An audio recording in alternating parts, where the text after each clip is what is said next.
যে নামাজ পড়ে না আগ্রহ আছে মুমিন, যে বলে নামাজের মধ্যেই কি ইসলাম সে বেঈমান। যে দাড়ি রাখে না সে মুমিন, আর যে বলবে দাড়ির মধ্যেই কি ইসলাম সে বেঈমান। যে পর্দা করে না সে মুমিন, যে পর্দার বিধান সম্পর্কে বলবে পর্দা করলেই এর মধ্যেই কি ইসলাম সে বেঈমান। কোরআনের বর্ণিত রাজনীতি যারা করে না সে মুমিন, যদি বলে আমি রাজনীতি পছন্দ করি না সে বেঈমান। আসতে বললেন কেন? দিনের উপকার হয় কিনা এটা দেখবেন, তখন দোয়া করবেন যেটা আমার দ্বারা হয় না অমুকের দ্বারা হয়, আল্লাহ তাকে আরো বাড়ায় দাও। দিলকে বড় করা দরকার, প্রশস্ত মন নিয়ে বসা দরকার।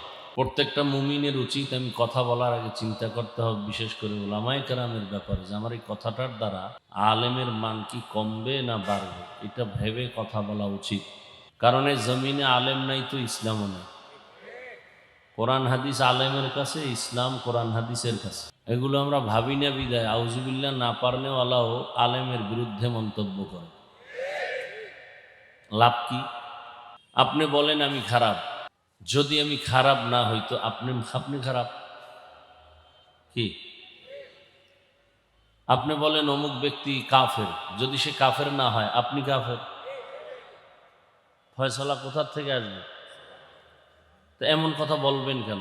আপনার কাছে কি ডকুমেন্টস আছে? আলেমদের সামনে কথা বলতে খুব সতর্ক, খুব সাবধান। তাদের ব্যাপারে আল্লাহর ফয়সালার অপেক্ষা থাকাই ভালো। এতটুকু দোয়া করেন আল্লাহ হককে হক হিসাবে প্রকাশ করে দেন, বাতিলকে বাতিল হিসাবে গোটা জাতির কাছে প্রকাশ করে দেন। সুন্দর দোয়া। কে বাতিল কে হক আল্লাহ চিনিয়ে দিলেই তো যথেষ্ট। আপনি নির্ণয় করার কি স্কেল আছে আপনার কাছে? অমুকে ভালো অমুকে খারাপ, কি স্কেল আছে আপনার কাছে? নামাজ নাই, রোজা নাই, তেলাওয়াত নাই, জিকির নাই, সারা রাত মোবাইলে গুনাহ করবেন, কি স্কেল আছে আপনার কাছে? আলেমকে মাপ দিবেন? আলেমের বিপক্ষে কথা বলার মানেই হলো ইসলামকে ছোট করা।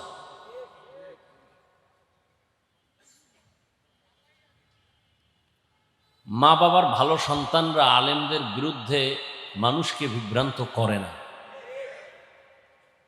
যারা করে ওরা মা বাবার মহব্বতের দোয়ার সন্তান না, অভিশপ্ত সন্তান। আল্লাহ হেদায়াত দান করুন। এই চেয়ারে 5 জন আলেম বয়ান করে চলে যাবে, আপনারা বয়ানের মাধ্যমে কিছুটা হলেও বুঝতে পারবেন না কে কিরকম। এই মেধা আল্লাহ দেন নাই, এত টেনশন কেন?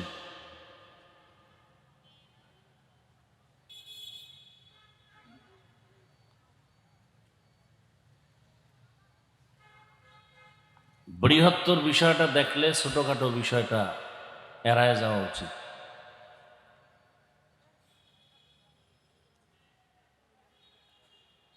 আমি বয়ান করতে আসছি, আমি কিতাব পড়াইতেছি। এখন যদি বলে উনি কিতাব পড়াইতে পারে, কানসা ফাঁসাই দিয়ে একটা দেওয়া উচিত না? সাধারণ মানুষকে বয়ান করতে আসছি, সাধারণ মানুষ যদি আমার বয়ান বুঝে, যদি বয়ান শুনে বসে টাকা পয়সা বাড়ি গাড়ির চিন্তা বাদ দিয়া হেদায়েতের দিকে আগায়, তাহলে এই ময়দানে আমি পারফেক্ট। মাদ্রাসায় ঢুকাইতে গেলে জিজ্ঞাবা কিতাব পড়াইতে পারবে না। কত কিতাব পড়ানেওয়ালা এখানে আসলে কথা বলতে অক্ষম আছে না? আল্লাহ এক একজনকে এক একটা দিয়ে তো দিনের কাজ হওয়া মাকসাদ। উনি কত বড় আলেম ছোট আলেম, বড় ছোট এটার সার্টিফিকেটে হবে না, এটা কলবের ইখলাস তাকওয়ার দ্বারা হবে। ইন্না আকরামাকুম ইনদাল্লাহি আতকাকুম, আল্লাহর কাছে সব থেকে বড় কে? তাকওয়াওয়ালা। তাকওয়াওয়ালা।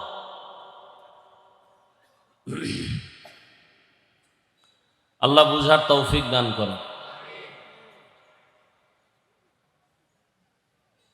অমুকের বয়স কত? বলে না বলে না?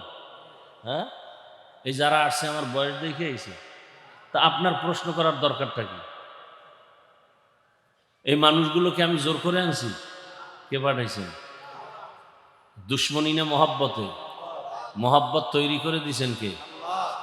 আপনি ফাও প্রশ্ন কেন করবেন যে বয়স কি, এলেম কি? মানুষ দিনের পথে আসে কিনা এটা আগে দেখবেন, দিনের উপকার হয় কিনা এটা দেখবেন, তখন দোয়া করবেন যেটা আমার দ্বারা হয় না, অমুকের দ্বারা হয়, আল্লাহ তাকে আরো বাড়ায় দাও। দিলকে বড় করা দরকার, প্রশস্ত মন নিয়ে বসা দরকার। আল্লাহ, আয়াত হাদিসের তর্জমাটা বলে নেই, এরপরে কিছু ব্যাখ্যা শুনাই। ইখলাস রুহানিয়াতের সমন্বয়, সহি নিয়তে, সহি তরিকায়, সহি কিছু কথা আমাকে বলার মতো, আপনাদেরকে শুনবার মতো রব্বুল আলামিন তৌফিক দান করেন।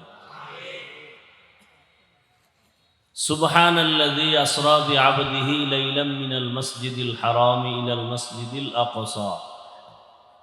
পবিত্র সত্তা যিনি ভ্রমণ করালেন তার প্রিয় বান্দাকে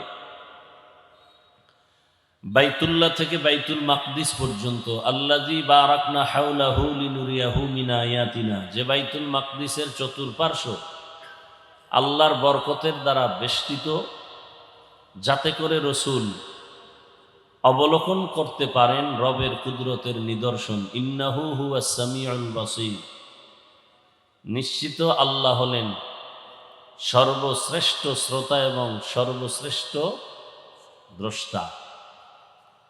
নবীজি বলেন, কুল্লু উম্মতি ইয়াদখুলুনাল জান্নাতা ইল্লা মান আবা, সব উম্মত জান্নাতে যাবে, যারা আমি মুহাম্মদকে মানে না তারা যাবে না।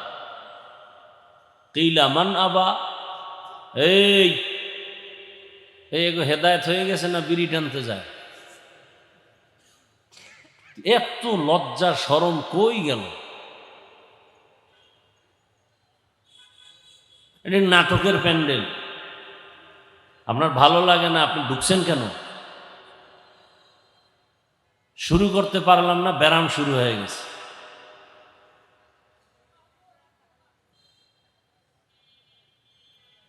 কমবখ্ত,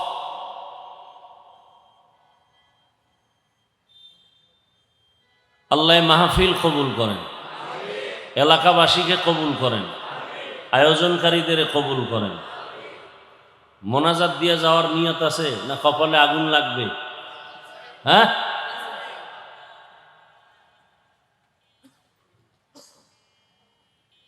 মাইয়ানফাউন নাস খায়রুন নাস, নবীজি বলেন মানুষ ভালো ওই ব্যক্তি যে অন্যের ক্ষতি করে না। আপনি নিজে উঠে যাবেন, নিজেও ক্ষতিগ্রস্ত হলেন, আমাদেরও ক্ষতি করেন, এমন ক্ষতির জন্য দুনিয়াতে জন্ম নিলেন কেন?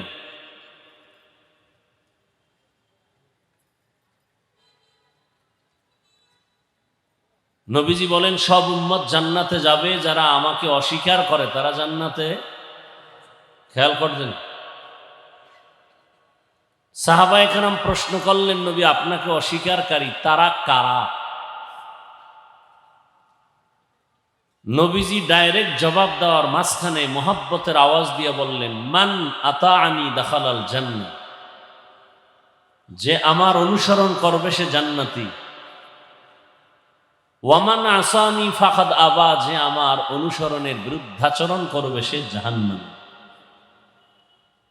খুব খেয়াল করেন, হাদিসের প্রতি একটু খেয়াল করেন। নবী বললেন সব উম্মত জান্নাতে যাবে, যারা আমি মুহাম্মদকে অস্বীকার করে এরা যাবে না। সাহাবায়ে কেরামের প্রশ্ন কি, ইয়া রাসূলুল্লাহ আপনাকে অস্বীকার করে তারা কারা? এবার আপনাদের থেকে জবাব নিতে হবে, খেয়াল করেন। নবীজি জবাব দিলেন, যারা আমার অনুসরণ করে তারা জান্নাতে যাবে। বিপরীত কথাটা কি আসতে পারে বলেন তো? যারা আমার অনুসরণ করে না তারা জাহান্নামে যাবে, এই তো। আবারও খেয়াল করেন, নবীজি বললেন যারা সব উম্মত জান্নাতে যাবে, যারা আমাকে অস্বীকার করে তারা যাবে না। সাহাবায়ে কেরাম বললেন মান আবা, কারা আপনাকে অস্বীকার করে? নবীজি জবাব দিলেন, যারা আমার অনুসরণ করে তারা জান্নাতে যাবে। কথা শেষ না আরো আছে? শেষের কথাটা রসুল কি বলছেন, আর এখান থেকে একটা পয়েন্ট আমি বের করছি নবী বললেন, যারা আমার অনুসরণ করবে তারা জান্নাতে যাবে। বিপরীত একটা কথা দাঁড়ায়, যারা অনুসরণ করবে না তারা জান্নাতে যাবে না, কিন্তু নবী এ কথাটা বলেন নাই। বিপরীত যে কথাটা দাঁড়ায়, নবী এটা বলেননি। নবী কি বলছেন? যারা বিরোধিতা করে, মান আসানি ফাকাদ আবা, সে মূলত আমাকে অস্বীকার করে। এখানে বহু আল্লাহর বান্দা বসা আছেন, টুপি নাই, দাড়ি নাই, নামাজ নাই। ভাই ইকো দিও না। নামাজ নাই, তেলাওয়াত নাই, দাড়ি নাই যাদের, এখানে দুই দল ভাগ হয়ে গেছে। একদল দরদি আর একদল বিরোধী, একদল আগ্রহী আর একদল বিদ্রোহী। আরো ভালো করে বুঝেন। ডান দিক থেকে একটা যুবককে প্রশ্ন করলাম, ভাই দাড়ি রাখো না কেন? বলে, দাড়ি রাখা তো দরকার, রসুলের আদর্শ, চেষ্টা করি, পারি না, একটু দোয়া করবেন। কি বুঝলেন? দাড়ি না রাখলেও কি মনে আগ্রহ আছে না নেই? শুধু আগ্রহটা আছে, এজন্য সে মুমিন। বাম দিক থেকে একজনকে জিজ্ঞাসা করলাম, ভাই দাড়ি রাখো না কেন? উনি আমার কথাটা বলা মাত্রই বলে, দাড়ির মধ্যেই কি ইসলাম? কি বুঝলেন তার কথায়? অন্তরে আগ্রহ আছে, সাথে সাথে বেঈমান। তাহলে দোনোজন দাড়ি নাই, একজন মুমিন আর একজন। যে দাড়ি রাখে না সে মুমিন, যে দাড়ি পছন্দ করে না সে বেঈমান। যে পর্দা করে না সে মুমিন, যে পর্দাকে পছন্দ করে না সে বেঈমান। যে নামাজ পড়ে না, আগ্রহ আছে, মুমিন। যে বলে নামাজের মধ্যেই কি ইসলাম, সে বেঈমান। যে দাড়ি রাখে না সে মুমিন, আর যে বলবে দাড়ির মধ্যেই কি ইসলাম, সে বেঈমান। যে পর্দা করে না সে মুমিন, যে পর্দার বিধান সম্পর্কে বলবে পর্দা করলেই এর মধ্যে কি ইসলাম, সে বেঈমান। কোরআনের বর্ণিত রাজনীতি যারা করে না সে মুমিন, যদি বলে আমি রাজনীতি পছন্দ করি না, সে বেঈমান। আসতে বললেন কেন? কি মনে হয় পাগল হয়ে গেছি না আপনারা পাগল? হ্যাঁ, বহু চালাক ল্যাংটা হয়ে রাস্তায় ঘুরে, বিল্ডিং এ ঢুকার আর অনুমতি নেই, পাগল হয়ে গেছে। জঙ্গলে কলা পাতা বিছায় ঘুমায়, সান কফাইলে কই জীবন। তোমার আমার কপাল কি? নামাজ না পড়া, নামাজ পছন্দ না করা, দুইটা আলাদা। নামাজ পড়ে না মুমিন, পছন্দ করে না বেঈমান। দাড়ি রাখে না মুমিন, দাড়ি পছন্দ করে না বেঈমান। পর্দা করে না মুমিন, পর্দা পছন্দ করে না বেঈমান। আল্লাহ হেদায়াত দান করুন। এখান থেকে রেজাল্ট কি পেলাম? একটা লোক দাড়ি রাখে না, তাকে গালি দেওয়া যাবে না। তার অন্তরের হালাত কি বুঝতে হবে, সে কি আগ্রহী না বিদ্রোহী। যদি দোয়া চায় রাখবো, দোয়া করবেন মুমিন। যদি কার দাড়ি না রাখলে অসুবিধা কি, বেঈমান। কথা বুঝাইতে পারছি? তার মানে তার অন্তরের হালাত না জানা পর্যন্ত তাকে গালি দেওয়া যাবে না। আমরা অনেক নামাজিরা বেনামাজি দেখলে সি সি করে তাড়ায় দিই। একদিকে মনে হয় যেন কঠিন কথা, অন্যদিকে কিন্তু একটা সুন্দর পয়েন্ট। কাউকে গালি দেওয়া, লোক নামাজ পড়ে না, তাকে গালি দিবেন কেন? গালি তো হেদায়েতের পথ না। দিলকে বড় করে গালি না দিয়া বুকে লাগানো হলো হেদায়েতের প্রচেষ্টার পথ। আমরা গালিকে হেদায়েতের পথ বানায় নিতে চাই। আল্লাহ হেদায়েত দান করুন। হাদিস নিয়ে কিছু টাইম বললাম, আসেন আয়াত নিয়ে আলোচনা করি। যে আয়াতটা আমি তেলাওয়াত করেছি, যেই সূরাটার থেকে, সূরাটার নাম সূরাতুস সুবহান। এই সূরার আরেক নাম সূরা ইসরা। এই সূরার আরেক নাম সূরা বানী ইসরাইল। বানী মানি সন্তান, ইসরা মানি বান্দা, ইল মানি আল্লাহ, আল্লাহর বান্দার সন্তান। ইয়াকুব নবীর নাম শুনছেন, তার আরেক নাম ছিল ইসরাইল। এজন্য ইয়াকুব নবীর পরবর্তী বংশধর যারা, এদেরকে বনি ইসরাইল বলা হয়। এটা বংশীয় পরিচয়। ধর্মীয় পরিচয়, বনি ইসরাইল আর ধর্মের লাইনে দুই দলে বিভক্ত। এক দল মুসা নবীর উম্মত হওয়ার দাবিদার, আর এক দল ঈসা নবীর উম্মত হওয়ার দাবিদার। মুসা নবীর উম্মতের দাবি করনেওয়ালারা ইহুদি, খ্রিস্টান যারা ঈসা নবীর উম্মত হওয়ার দাবিদার। ফলাফল দাবি করার কোনো অধিকার এখন আর বাকি নাই। ঈসা নবীর উম্মত বলে দাবি করারও কোনো উম্মত দাবি করার কোনো অধিকার বাকি নাই। সব মুহাম্মদী উম্মত। মুহাম্মদের উম্মত যারা না, এরা বিনা হিসাবে জাহান্নামী। আবারও আসতে বল, যারা মুহাম্মদের উম্মত না, এরা বিনা হিসাবে, কোনো সন্দেহ নাই। আছে? সন্দেহ করলে গুনাহ হবে। যারা মুহাম্মদের উম্মত না, তারা কি বলেন? জাহান্নামী। এবার আসেন, যারা মুহাম্মদের উম্মত, এই টোটাল মুহাম্মদের উম্মতের মধ্যে ৭২ দল জাহান্নামী, এক দল জান্নাতি। এটা নতুন শুনছেন মনে হয়, হ্যাঁ? ৭২ দল জাহান্নামী, সব মুহাম্মদের উম্মতের মাঝে এক দল জান্নাতি। কিলা মান হিয়া ইয়া রাসূলুল্লাহ। একদল জান্নাতি, তাদের পরিচয় কি?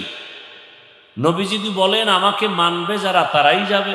নবী এতটুকু বলেননি, আনা আলাইহি ওয়া আসহাবি, আমি মুহাম্মদের আদর্শ আর আমার হাতে গড়া সাহাবাদের আদর্শ যারা মেনে চলবে, তারা জান্নাতি। কি পাইলাম এখান থেকে ফলাফল? যারা বলে মুহাম্মদ মানি, সাহাবা মানি না, তারা ভণ্ড। এরা ৭২ দল জাহান্নামীদের অন্তর্ভুক্ত। কথা বুঝতেছেন তো? যারা শুধু রসুল মানে, মুহাম্মদ এর আদর্শ মানে, সাহাবাদেরকে মানে না, এরা কি হক না বাতিল? এরা একদল জান্নাতি না ৭২ দল জাহান্নামী? ওই দলের অন্তর্ভুক্ত। আওলাদে রসুল হুসাইন আহমদ মদনী রহমতুল্লাহ আলাইহি বাংলাদেশে আসছেন, বিশেষ করে সিলেটের জমিনে বেশি সময় কাটাতেন। দ্বিতীয়ত চট্টগ্রাম, ওখানেও সময় কাটাতেন। অনেক মানুষ দেখতে যেত আওলাদে রসুল, রসুলের আওলাদ। সাক্ষাতের জন্য হাত বাড়ালে দুই দলের, দুই আদর্শের মানুষের সাথে আওলাদে রসুল মদনী রহমতুল্লাহ আলাইহি হাত বাড়াইতেন না, মোলাকাত দিতেন না, সালাম নিতেন না, সালাম দিতেন না। কয় দল? দুই দল। এক দল দাড়ি যাদের নাই, কেটে ফেলে এদের বলতেন, তুমি রসুলের কলিজা আঘাত করো, তুমি আবার আমাকে সালাম দাও সুন্নতের, তুমি রসুলের কলিজা আঘাত দিয়া তো তুমি দুশ্মনী করো, তোমার সাথে কিসের সালাম? তুমি তো রসুলের দুশ্মন। দাড়িবিহীন অবস্থায় রসুলের সামনে কিভাবে দাঁড়াবে? রসুল তো লজ্জা পাবেন। আর দ্বিতীয় দলের সাথে তিনি হাত মিলাতেন না, যারা সাহাবায়ে কেরামের বিরুদ্ধাচরণ করে। দোনো দল রসুলের দুশ্মন। আল্লাহ হেদায়েত দান করুন। আপনারা আল্লাহর হুকুম মানবেন না, এজন্য কি আমরা কোরআন হাদিসের কথা বলবো না? কথা বলেন। আপনি মানেন না, আপনি পর্দা করেন না, এজন্য কি আমি পর্দার বয়ান করব না? সত্য কথাটা বলেন না। আপনারা দাড়ি রাখবেন না, এজন্য কি আমি কোরআন হাদিসের অনুযায়ী দাড়ির ফজিলতের বয়ান করব না? আপনি মানেন না, আপনি অনুতপ্ত হন, আল্লাহর কাছে ক্ষমা চান, উল্টা মেজাজ গরম করে আরো গুনাহগার হন কেন?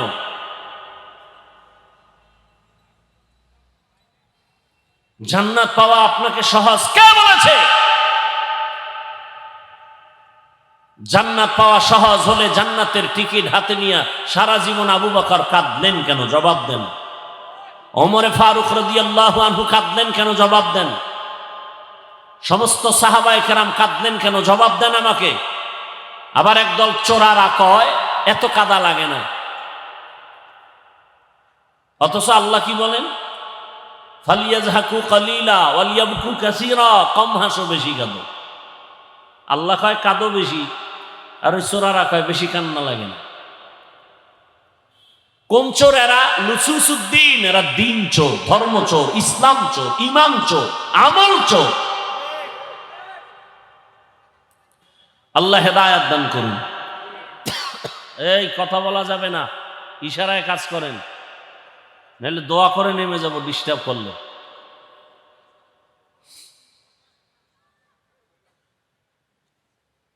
আল্লাহ আমাদের সবাইকে কবুল করেন। রাগ করতেছেন আপনারা? কোরআন হাদিসের বয়ান করব না বাইরের থেকে করব? কোরআন হাদিসের পক্ষে বয়ান করলে সুদখোরের বিরুদ্ধে বলতে হবে, ঘুষখোরের বিরুদ্ধে বলতে হবে, চান্দাবাজের বিরুদ্ধে বলতে হবে, ধান্দাবাজের বিরুদ্ধে বলতে হবে, দুর্নীতিবাজ, চাঁদাবাজ, খুনি, ধর্ষকের বিরুদ্ধে বলতে হবে, জালেমের বিরুদ্ধে বলতে হবে। নিরপেক্ষ জবাব দেন। কোরআন হাদিস বেনামাজির পক্ষে, দাড়ি কামানেওয়ালার পক্ষে, সুদখোরের পক্ষে, ঘুষখোরের পক্ষে। তো কি বুঝাতে চান আমাদেরকে? নোটিশ দিয়া কোরআন হাদিসের বয়ান করেন, এ কথা বলে কি বুঝাতে চান? ছাগল মনে করছেন আমাদেরকে? যে ছাগল সে মনে করে সবাই ছাগল।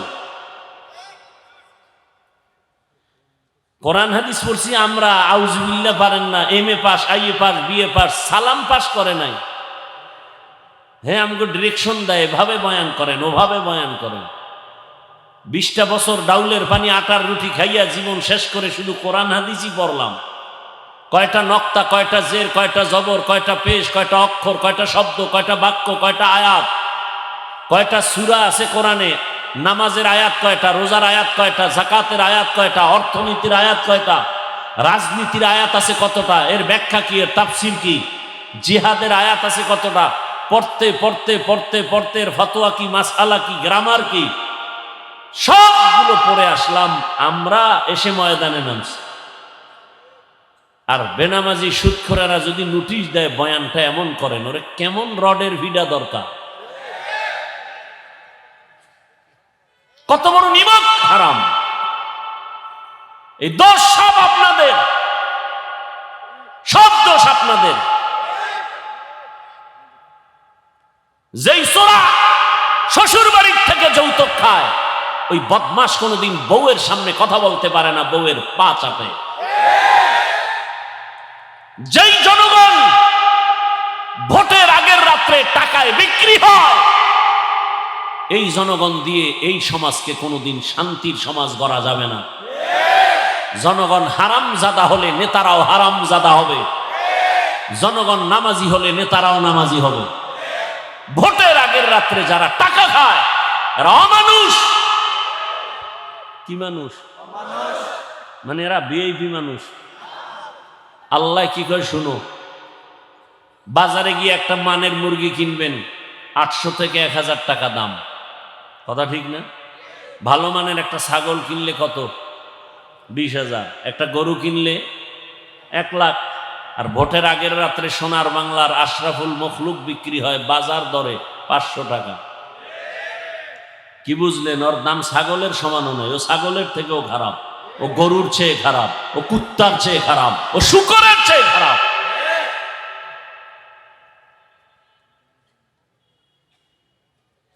কিছুদিন পরে দেখে মাইয়ার উপরে হামলা, বউয়ের উপরে হামলা, চিৎকার দেখা, চিল্লামি না, 500 টাকায় সব কিনে নিছি না, সব কিনে নিছি, চিল্লাও কেন? আবার কয় চেয়ারম্যান গম বরাদ্দ টাকা খেয়ে ফেলে। কেন? তুমি খাইছো না আগে?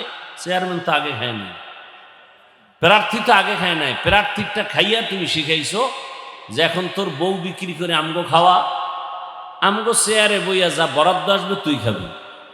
সমস্যা কোথায়? সরকারকে গালি দেন কেন? পৃথিবীতে মসজিদ থেকে দামি আর কোনো জায়গা আছে? সত্য কথা স্বীকার করেন, তাল মিলেন।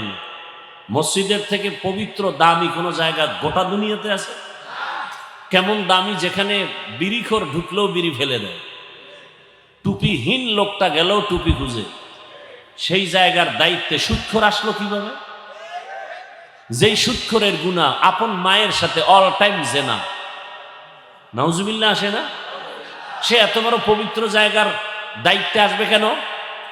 সব এই জনগণের এই আকামগুলো বাজাইছে, কারণ টাকা খাইছে, কিছু বলতে পারে না। হে আমগো নেতা, আল্লাহর ঘরের একটা পবিত্র জায়গার দায়িত্ব, অন্তত ৫ ওয়াক্ত নামাজি হারামখোর হতে পারে না। এই কথাগুলো কে বলবে?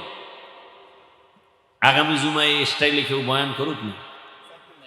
গাজীপুরে খালি দেখবে গাইবি আওয়াজ, কিও কয় 1 মাসের ছুটি, বলবে কেন? বলে শিয়ালের হাতে মুরগি। শিয়ালের হাতে মুরগি দিলে যা হয়, মাদ্রাসা মসজিদ আর ধর্মের চাবি সুদখোর ঘুষখোরের হাতে দিলে তাই হয়।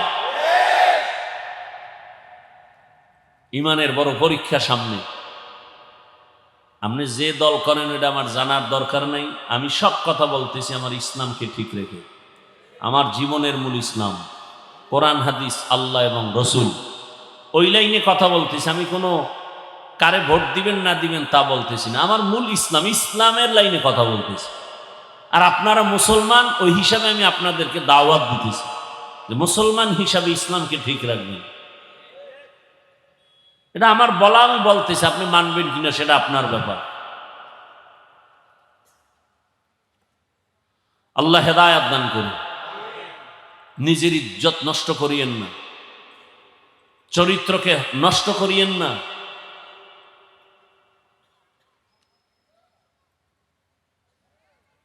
বর্তমান আরবি মাস রজব, সামনে শাবান, এরপরে রমাজান। রজব মাসে মসজিদের ইমাম সাহেব, ওলামায়ে কেরাম, বক্তারা আমরা মেয়েরাজের বয়ান করি। আমিও আজকে সে মেয়েরাজ সম্বলিত ঘটনার আলোচনার সূত্রেই আয়াত পড়েছি।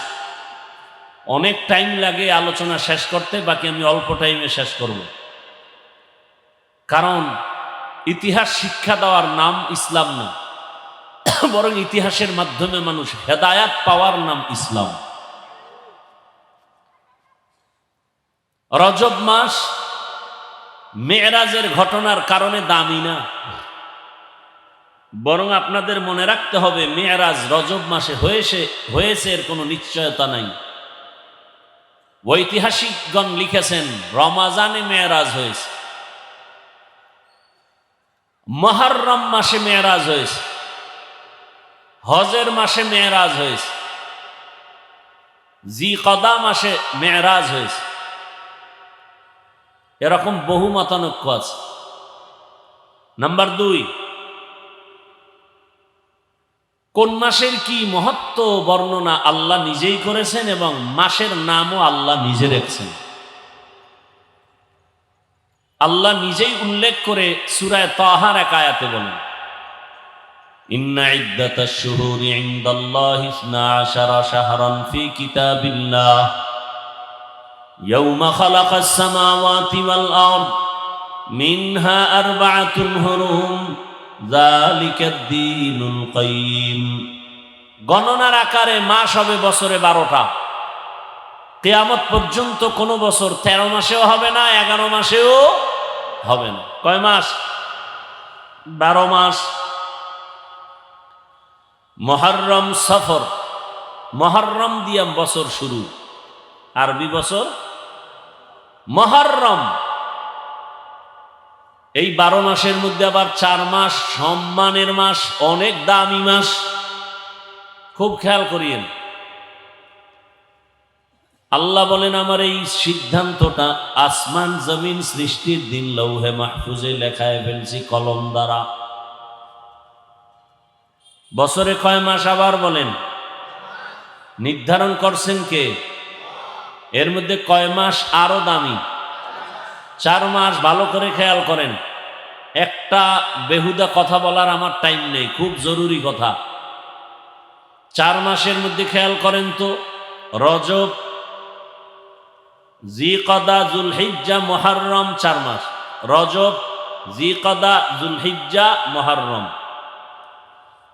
আল্লাহ যে 4 মাসকে সম্মানিত করছেন কোন দিন? 1 মিনিটও হয় না, মাত্র বললাম। এই সিদ্ধান্ত কোন দিন? আসমান জমিন সৃষ্টির দিন। কথা বলেন।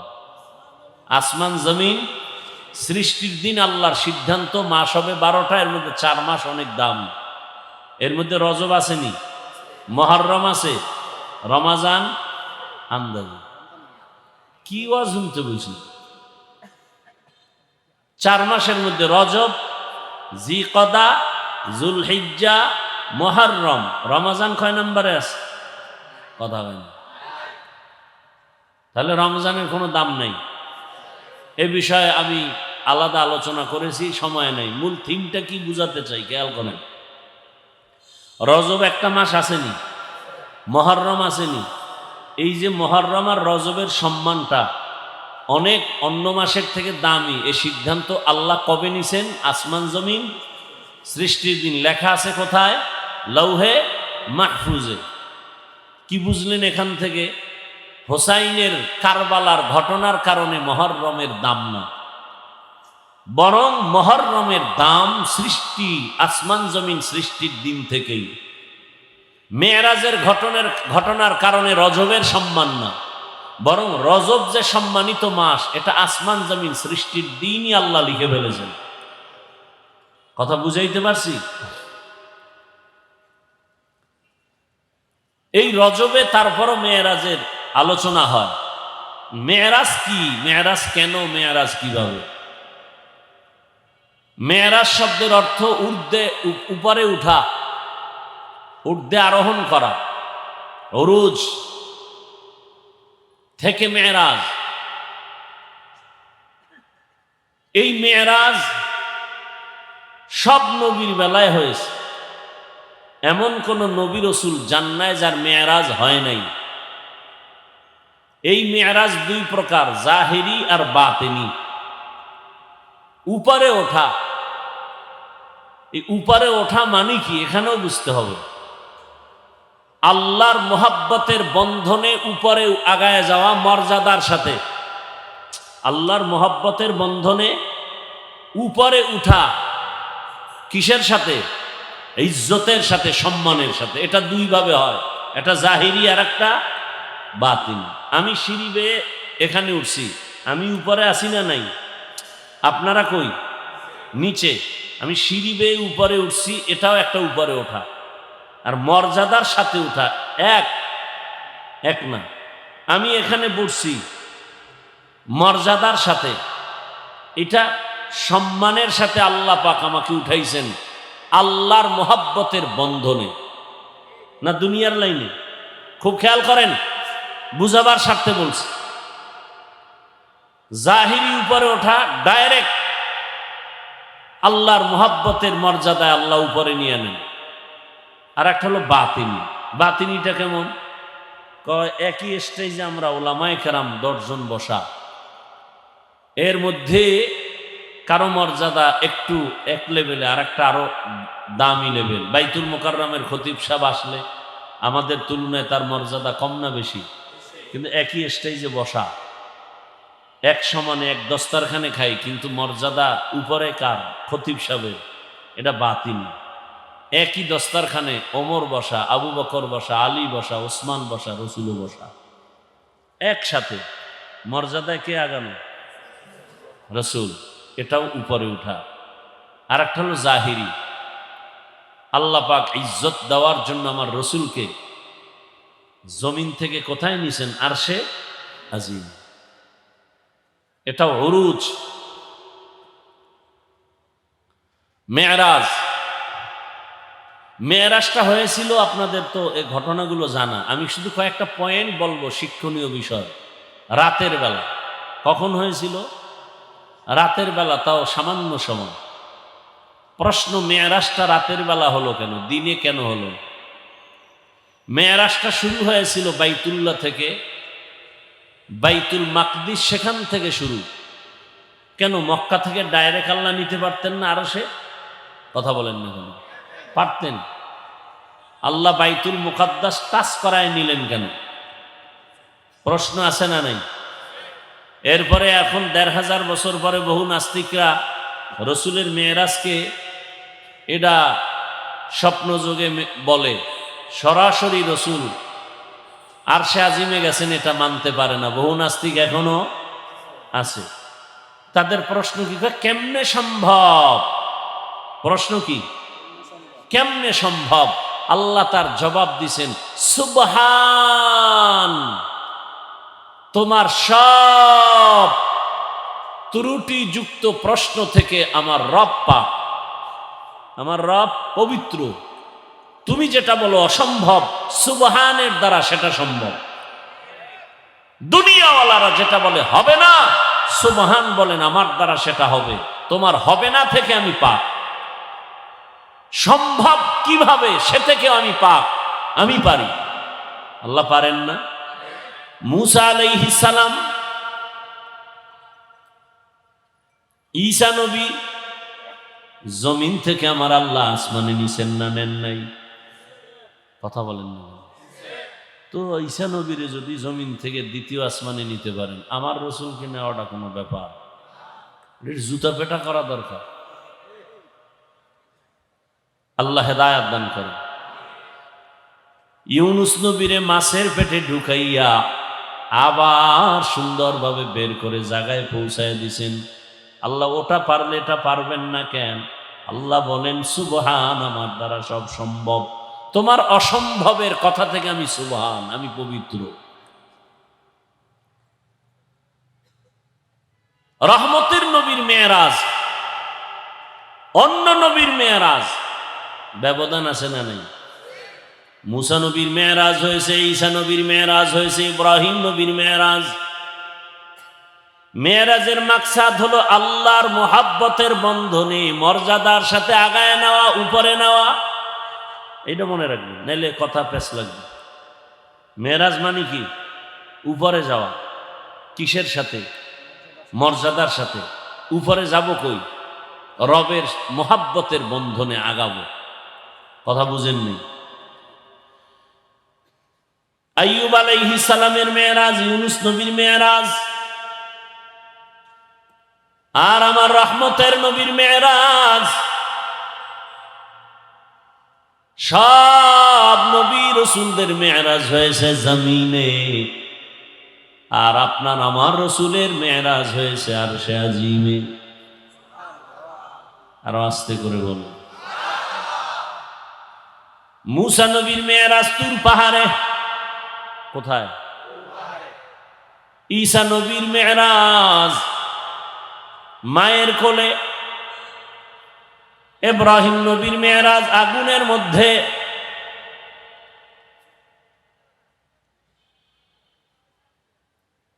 বড় কঠিন কথা। আদম আলাইহিস সালামের মেয়েরাজ আরাফার ময়দানে। ইউনুস নবীর মেয়েরাজ হলো মাছের পেটের ভেতরে।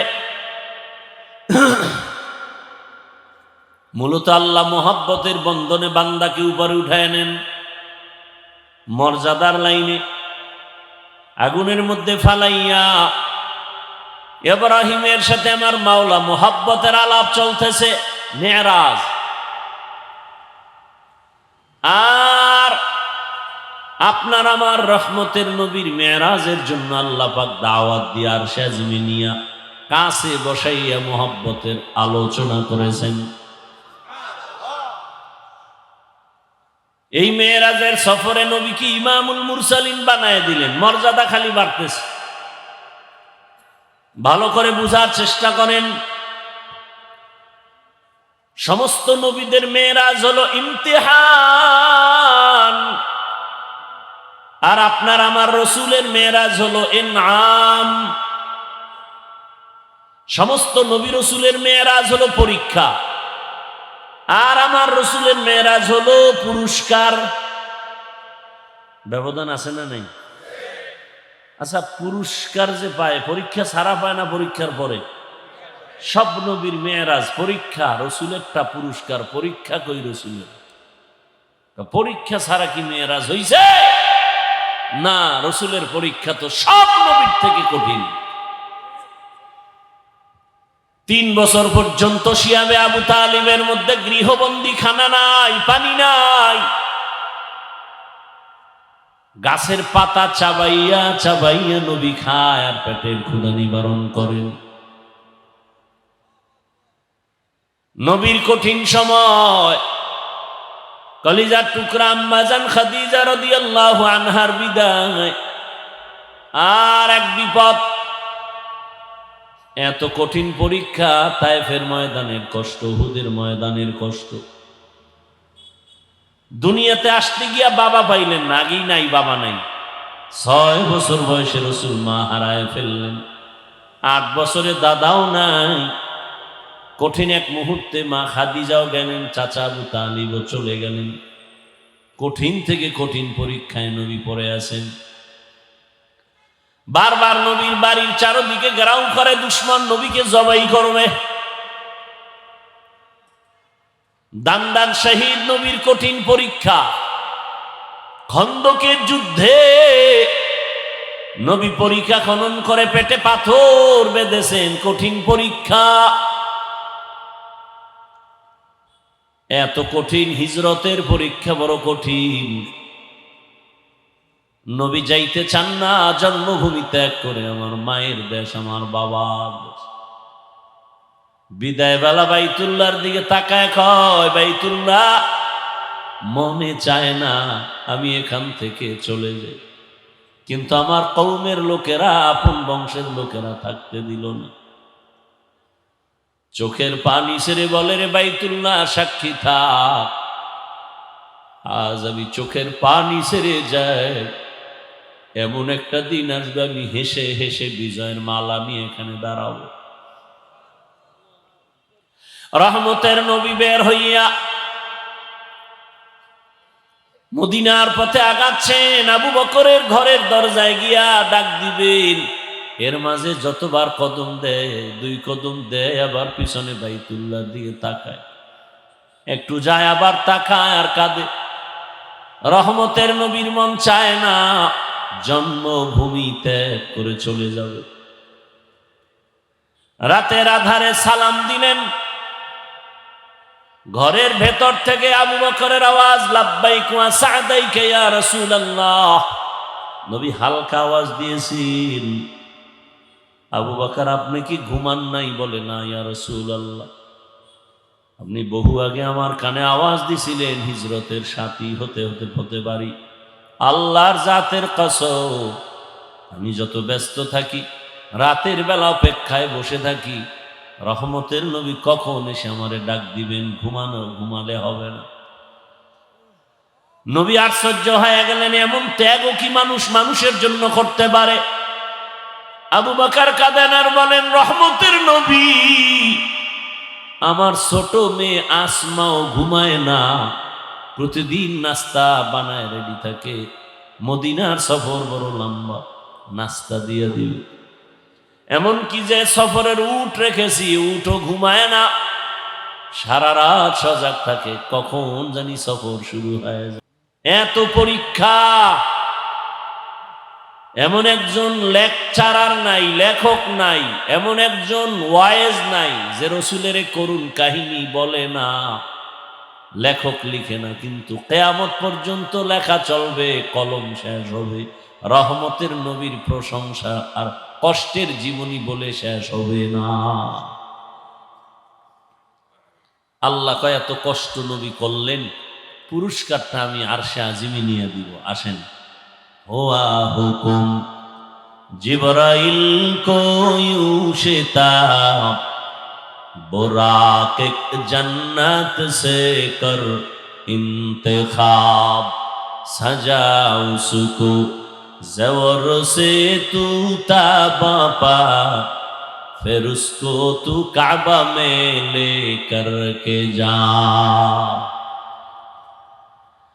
জিবরাইল আমিনকে আল্লাহ অর্ডার করে দিলেন, জান্নাত থেকে একটা বাহন নিয়ে যাও, বোরাক, রহমতের নবীরে আমার দাওয়াতের সালাম দিয়া নিয়ে আসো। জিবরাইল জান্নাত থেকে একটা সজ্জিত বোরাক নিয়ে রহমতের নবীকে দাওয়াত দিতে রওনা।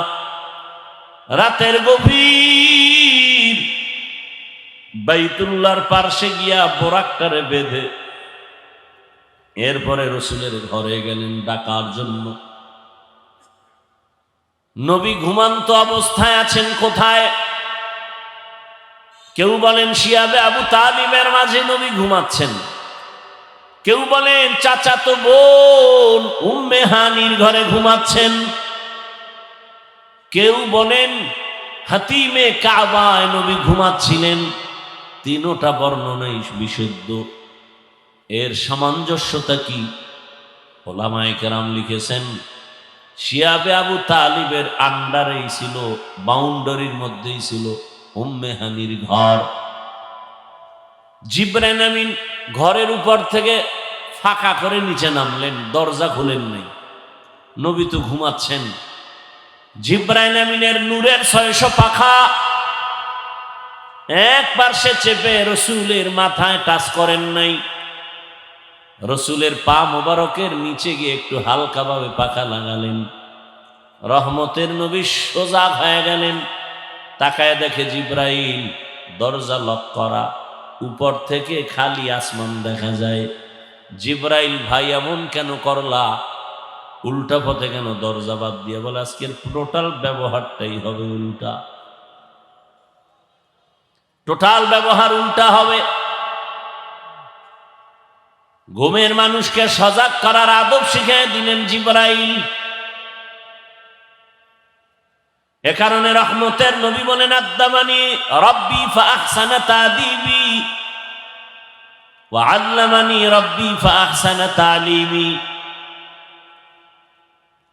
নবী সজাগ হয়ে গেলেন, নবীর হাত ধরে হাতিমে কাবায় নিলেন, নবী আবার ওখানে তন্দ্রাচ্ছন্ন হলেন।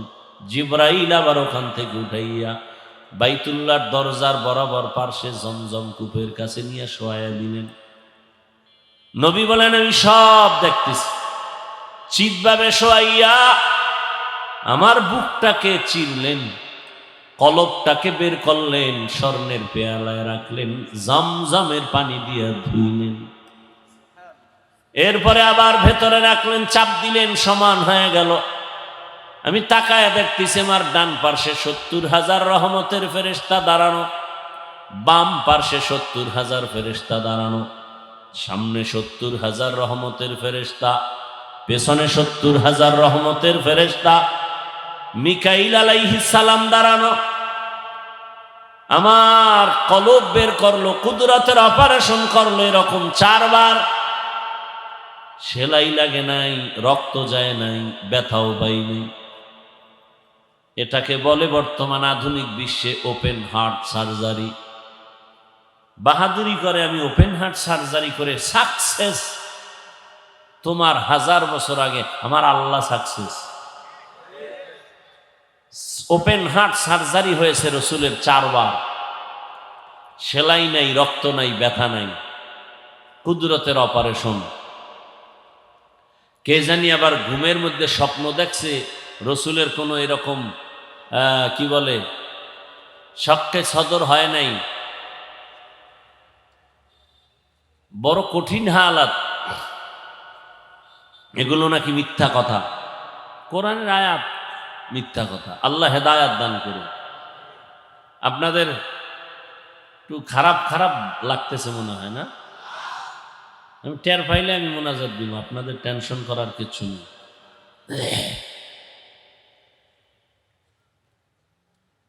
রহমতের নবী বলেন, এবার ঝমঝম কূপের পানি দিয়ে আমি ওযু বানাইলাম, 2 রাকাত নামাজ আদায় করলাম। প্রত্যেকটা পয়েন্টে পয়েন্টে আমাদের শিক্ষা। নবী সফরের বের হবেন, সফরের সুন্নত কি? ওযু বানাও, 2 রাকাত নামাজ পড়ো, নিরাপদ সফরের জন্য দোয়া করো। আমরা কি করি? আমরা ফেসবুকে দেই নিরাপদ সফরের জন্য দোয়া চাই। দোয়া চাইতে গিয়া গাড়ির মধ্যে ফেসবুক চালাইতেছি, গান টান শুনতেছি, দোয়া চলতেছে, অ্যাকশনও চলতেছে। কই ওযু, কই নামাজ? হায় হায় হায়। জিবরাইল আমিন বললেন, বোরাকে উঠেন। পুরা ঘটনা বলবো না, মূল কিছু পয়েন্ট আমরা বলব। নবী বলেন, বোরাকে উঠতে চাই। বোরাক কেমন যেন বাহানা করে। সর্বশেষে উঠলাম। কেন বাহানা করে? এখানেও কারণ আছে। নবী বলেন, বাইতুল্লাহ থেকে বাইতুল মাকদিস পর্যন্ত 1 মাসের পথ আমি এক পলকে সেখানে চলে গেলাম। বরাকের এক কদম লাগলো, কিন্তু এর মাঝখানে অনেক সময় আমি প্রথম গিয়া মদিনায় নামলাম, সেখানেও নামাজ পড়লাম। মসজিদ থেকেই মেরাজের সূচনা।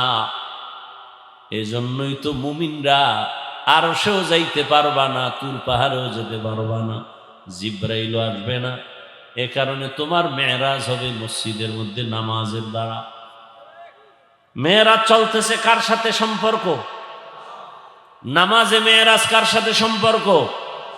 এ কারণে কথা বলা যাবে না, সালাম দিলে জবাব দেয়া যাবে না, নজর ডানবাম করা যাবে না।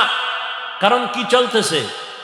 মেরাজ, রবের সাথে কথা চলতেছে। আলহামদু আল্লাহ কয় লিমানিল হাম, কার প্রশংসা করলা? বান্দা বলে লিল্লাহ, আল্লাহ বলেন মানিল্লাহ। কথা চলতেছে রবের সাথে মেরাজ। এখন খানা বন্ধ, কথা বন্ধ, নজর ডানবাম করা যাবে না। সালাম ফিরাইছো, মেরাজ শেষ, এবার জনমের মতো খাও, কথা বল। রহমতের নবী মসজিদ থেকে শুরু করলেন, বাইতুল মাকদিসে চলে গেলেন। রাতের বেলা কেন? বলে বন্ধুর সাথে বন্ধুর মেরাজ আর আলাপ আলোচনা রাতে অন্ধকারে ভালো মজা হয়। কি যুবকরা, প্রেমিক প্রেমিকার আলাপ সারা রাত আকাম করো না মোবাইলে? চোখের জেনা, হাতের জেনা, জবানের জেনা, অন্তরের জেনা। দিনে তো ব্যস্ত অফিস আদালত, রাতে একটু ফ্রি টাইম মোবাইলের হকটা না আদায় করে, তখন সারা রাত আকাম চলে। চেহারাটা কুকুরের মতো হয়ে যাইত, শুধু মুহাম্মদের উম্মত হওয়ার কারণে আল্লাহ করেন না। আল্লাহ হেদায়েত দান করেন। জিবরাইল আমিন সহ চলে গেলেন। মদিনার থেকে আবার নবীকে নিয়ে যাওয়া হলো। যাওয়ার পথে দেখেন তুর পাহাড়, মুসা নবীর কবর দেখানো হলো। নবী বলেন আমি তাকাইয়া দেখি মুসা নবী নামাজ আদায় করে কবরের ভেতরে, রওজার ভেতরে। কি আদায় করে? কবর আর কত বড়, এখানে আবার নামাজের আদায় করে। এটা সিস্টেম কি আর করে কেন? বহু কথা বলবো না, সময় নেই। আপনাদেরও ধৈর্য নাই, আমারও সেই মানসিক অবস্থা নেই। ভাইরা আমার, এক জায়গায় একেবারে ভেঙে ভেঙে ভেঙে ভেঙে পুরা বয়ান করছিলাম 3.5 ঘন্টা। আর পরশুদিন করছি আমার বাড়ি, তাও পুরো বলি নে, তা তো প্রায় 2 ঘন্টার উপরে গেছে। মুসা নবী নামাজ পড়ে কবরের ভেতরে, এটা কেমনি? এখানে বহু প্রশ্নের জবাব। যারা বলে নবীরা কবরে জিন্দা না, সব ভণ্ড। قال النبي صلى الله عليه وآله وسلم الأنبياء أحياء وفي رواية في قبورهم يصلون। সব নবী রাসূল তার রওজা মোবারকে জিন্দা, তারা নামাজ আদায় করেন আর আল্লাহর মারিফতের মজা নেন। আওলাদে রাসূলের কথা বলছিলাম না শুরুতে? তিনি রাসূলের রওজায় হাদিস পড়াইতেছেন ছাত্রদেরকে। সেই সময়ের ছাত্র কি মোবাইলের বেদব ছিল? আরে সব আল্লাহর ওলি। তো এই হাদিসটা যখন শুনাইতেছে, সব নবীরা জিন্দা নামাজরত অবস্থায়, ছাত্ররা বললেন, হযরত এই তোর কপালে কি গজব লাগছে? তুই বাদাম বেচতে এনেছো? হ্যাঁ,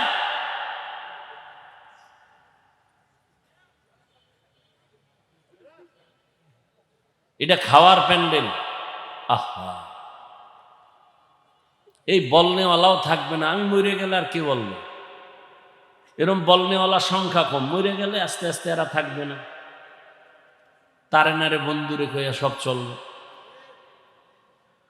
দিন যত আসবে তত তাকওয়ার মান কমতে থাকবে, ইমান দুর্বল হতে থাকবে। এই যে আমি মোবাইল নিয়ে যেই পরিমাণ সাইজ করতেছি, সবাই করে।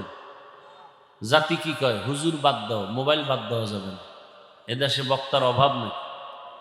আবার ওই মার্কেট করছে, মার্কেট ওয়াজ উপলক্ষে সিনেমা হল। এটা বেহেশতের বাগান, ওটা জাহান্নামের বাজার।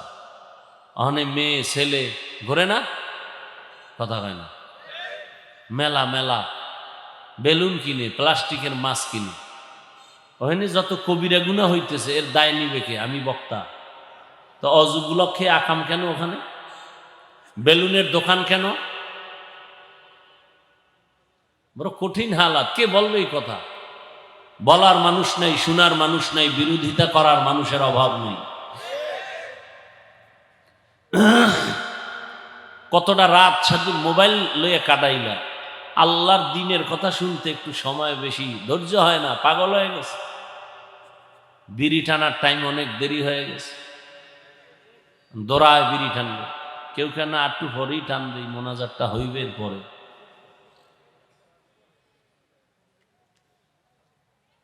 দুনিয়াতে যদি কোনো ফাও আকাম থাকে, এটা হলো বিড়ি টান। এর মতো ফাও আকাম দুনিয়াতে আর নাই, শুধু একটা আকাম। অন্য আকামগুলোর তো একটু লাভ আছে, মদ পান করলে এটাও একটা আকাম, কিন্তু লাভ আছে না কি ভাই? আল্লাহ কোরআনে বলে মদ পান করলে কিছু লাভ আছে, আল্লাহ কয়, তুমি না কইলে হবে কি? মদ পান করলে একটু এনার্জি বাড়ে, লঙ্গি টঙ্গি উল্টা পাল্টা করে বউরে মা কয়া ডাকবে। নাকি এই দেশে আপনাদের মদ পান করে কেউ জিকির করে? হ্যাঁ, বলে গোটা দেশের মালিক এখন আমি। কি এর ইনুস মিনুস, এটির বেইল আছে, বউ খায় ঘরে চাল নাই, তো বোতলের দোষ, আমার কি? কিন্তু বিড়ি টানে কোন ফায়দা আমারে ক? খোদার কসম আমি বিড়ি টানবো যদি একটা লাভের কথা বলতে পারো। বিড়ি টানলে যৌবন বাড়ে, চেহারায় নূর বাড়ে, ঠোঁটগুলো লাল হয়, কি হয়? তো ওদের কলিজা তো আরো 10 গুণ কালো। ও বেহায়া বাবারা, এ বিড়িখোর বেলাজা বাবারা, কি লাভ বলো? কুয়াশার মধ্যে কিচ্ছু দেখা যায় না, মানুষ না খাজুর গাছ, কিন্তু ওই আগুন দেখা যায় ওর বেইমানের থতমায়, ধুম টানতে। বুড়া চাষায় টুপি মাথায় দিয়ে টানে, আবার একশোরায় পকেট হাত দিয়ে দেখে আসে না, পড়ে গেছে। দুনিয়ার সব থেকে ফাও আকাম এই বিড়ি টান, কোনো লাভ নাই। আল্লাহ হেদায়াত দান করুন। কদ্দুর গেলাম, গেছে। মুসা নবী কবরে নামাজ আদায় করেন। এখান থেকে নবী বলেন বাইতুল মাকদিসে জিব্রাইল বরাকটাকে একটা খুঁটির সাথে বাঁধলেন। এখানেও একটা পয়েন্ট আছে সবকের, কি বলে? বান্দা তোমার চেষ্টা যেখানে শেষ, আল্লাহর রহমত শুরু। অর্থাৎ বোরাক বাঁধলেন কেন? পালায় যাবে বলে না, উম্মতের শিক্ষা, আগে নিজের চেষ্টা করে এরপর আল্লাহর উপরে তাওয়াক্কুল করো। দরজা খুইলে রেখে তাওয়াক্কুল করলে হবে না। জিব্রাইল আজান দিলেন। কে আজান দিছেন? আজান দিছেন। নবী যদি আজানটা দিতেন, এখানেও পয়েন্ট আছে, জিব্রাইল দিলেন কেন? নবী যদি নিজের মুখেই প্রচার করে দেন হাইয়া আলাস সালাহ, নামাজের দিকে আসো, বাই ফোর্স অর্ডার, এই অর্ডার না মানলে সে কাফের। রসুল বললে কাফের। এজন্য আল্লাহ রসুলকে না বলাইয়া জিব্রাইলকে বলাইয়া উম্মতকে আসান করছেন, কাফের হওয়া থেকে আল্লাহ রক্ষা করছেন। এরকম প্রত্যেকটা পয়েন্টে পয়েন্টে আলোচনা। ইমামতি করলেন রহমতের নবী। ওখান থেকে এবার বোরাকে উপরে রওনা, জাহিরি মেরাজ শুরু হয়ে গেল। প্রথম আসমানে চলে গেলেন, গিয়া দেখেন নবী বলেন 2টা দরওয়াজা জামরাত ইয়াকুত পাথর দ্বারা বানানো, দোনোটা বাহির থেকে তালা লাগানো, দরজার তালা নূরের তৈরি তালা। জিব্রাইল বলে দরজা খোল। ভেতর থেকে দারোয়ান বলে মান আনতা? বলে আনা জিব্রাইল। আমান মাআক? হুয়া মুহাম্মদ সাল্লাল্লাহু। নবীজিরে নিয়ে আইছি, দরজা খোলো। কয় অনুমতি আসেনি রবের পক্ষ থেকে? বলে হ্যাঁ। কথা চাবি তো আমার কাছে নাই। চাবি কই? বলে ইসমে আজম, বিসমিল্লাহ রসুল বললেই দরজা খুলে যাবে। দুই দরজা, প্রত্যেক আসমানে দুই দরজা। একটা দরজা দিয়া আরশে আজিমে আমাদের আমল চলে যায়, আর এক দরজা দিয়া মুমিনের হালাল রিজিক চলে আসে। রহমতের নবী বলেন, ঢুকলাম প্রথম আসমানে, ঘুরলাম, দেখলাম, এভাবে কয় আসমান? 7 আসমান। এর প্রত্যেকটা আসমানে নবী কি